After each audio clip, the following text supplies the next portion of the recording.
Based on prophecy description, it may be some kind of giant computerized machine that can speak and command that anyone anywhere who refuses to worship it be killed. And the king shall do according to his will, and he shall exalt himself and magnify himself above every god, and shall speak marvelous things against the God of gods. Neither shall he regard the God of his fathers, nor the desire of women, nor regard any god, for he shall magnify himself above all.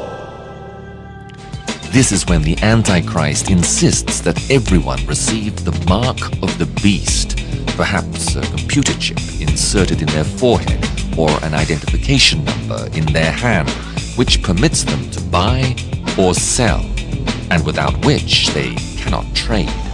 And he causeth all, both small and great, rich and poor, free and bond, to receive a mark in their right hand or in their foreheads, and that no man might buy or sell, save he that had the mark, or the name of the beast, or the number of his name. And his number is 666. For the first time in history, the technological infrastructure is in place for a world dictator to fulfill this kind of a cashless, big brother society. Cash is disappearing. Plastic cards with magnetic strips or computer chips are replacing notes and coins. Except those days should be shortened, there should no flesh be saved. But for the elect's sake, those days shall be shortened. And then shall appear the sign of the Son of Man in heaven. And then shall all the tribes of the earth mourn. And they shall see the Son of Man coming in the clouds of heaven with power and great glory. And he shall send his angels with a great sound of a trumpet, and they shall gather together his elect from the four winds, from one end of heaven to the other. He gathers his followers who have remained faithful through the Antichrist's great persecution and literally takes them off the earth, meeting them in the air. His faithful out of the way, judgment begins on the Antichrist and his followers.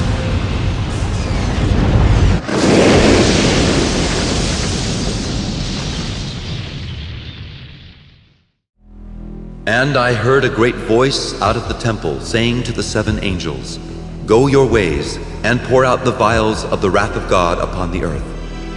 And the first went, and poured out his vial upon the earth. And there fell a noisome and grievous sore upon the men which had the mark of the beast, and upon them which worshipped his image.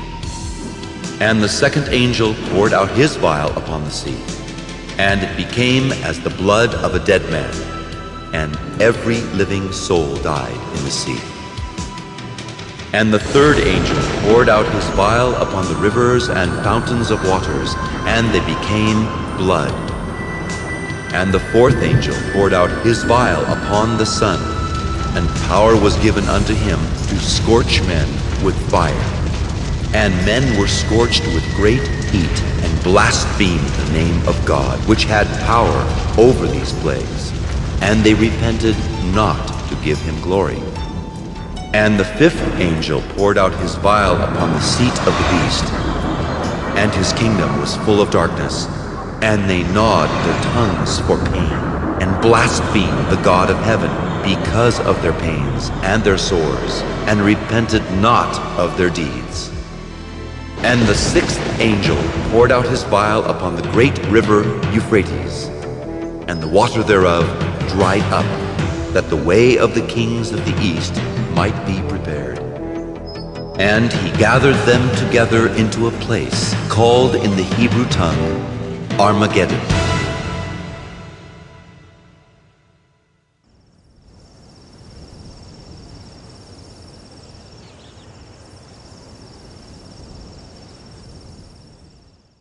In heaven, the armies of the Lord prepare for battle. On earth, the Antichrist and his forces are engaged in a conflict of their own as they combat disloyal rebel forces. Jesus and his resurrected saints come to the fore with a literal invasion from heaven. The Antichrist turns his weapons against the celestial forces, and a battle like no other on earth ensues. The Battle of Armageddon.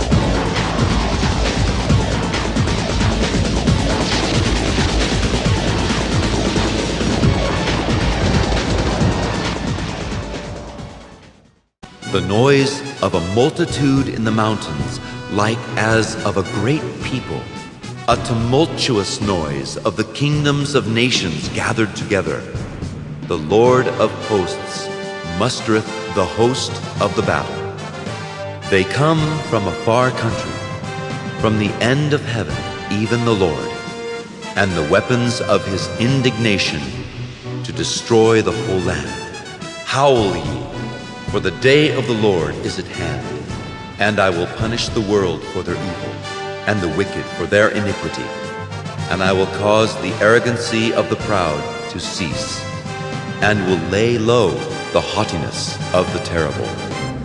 Thou sawest till that a stone was cut out without hands, which smote the image upon his feet that were of iron and clay, and brake them to pieces.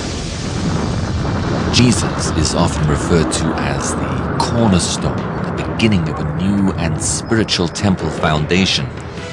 Just as the stone was cut without hands and came hurling to destroy the image in Daniel chapter 2, so Jesus, the Son of God, comes from heaven to lay a final blow to the Antichrist's kingdom. And his feet shall stand in that day upon the Mount of Olives, which is before Jerusalem on the east, and the Mount of Olives shall cleave in the midst thereof toward the east and toward the west. And there shall be a very great valley, and half of the mountain shall remove toward the north, and half of it toward the south. And the Lord shall be king over all the earth. It is said that one of the Muslim rulers of Israel remembered a prophecy from Muhammad in the Quran that when Jesus returns, he will enter in through the gate called Beautiful to take over the city of Jerusalem and reign as the King of Kings. This gate shall be shut, it shall not be opened, and no man shall enter in by it, because the Lord, the God of Israel, hath entered in by it. Therefore it shall be shut. And what about the last part of the prophecy found in the book of Daniel, after the rock smites the image? Then was the iron, the clay, the brass, the silver, and the gold broken to pieces together, and became like the chaff of the summer threshing floors, and the wind carried them away, that no place was found for them. And the stone that smote the image became a great mountain, and filled the whole earth. It shall break in pieces and consume all these kingdoms, and it shall stand forever. He shall judge among the nations, and shall rebuke many people. And they shall beat their swords into plowshares, and their spears into pruning hooks.